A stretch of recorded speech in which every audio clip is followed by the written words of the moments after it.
Una grande partecipazione di atleti, una grande partecipazione di famiglie e anche di cittadinanza, perché va rilevato che c'era gente lungo il percorso e soprattutto qui all'arrivo.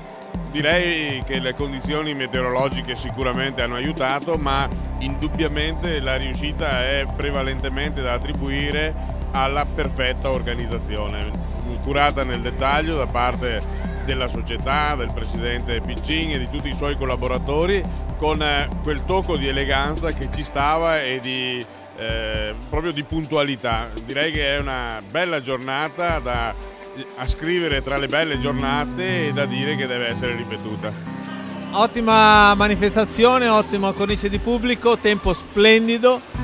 Per noi, per Silca, per me in modo particolare, un bel impegno, una bella soddisfazione, perché è un bel coinvolgimento per le persone e per il luogo, la città. Il prossimo futuro per quanto riguarda la Silca è un impegno costante per continuare a crescere come azienda, per continuare a portare risultati importanti per quello che è la nostra attività sia in Italia ma soprattutto in Europa e nel mondo.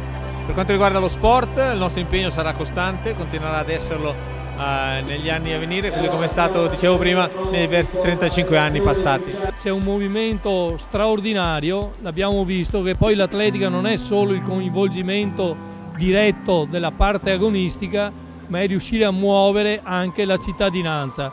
Sono riusciti ad ottenere gli organizzatori tutto al meglio, lunga vita a questa mezza, e io credo, ripeto, che il passaggio dovuto sarà proprio quello di rientrare tra le migliori mezze d'Italia.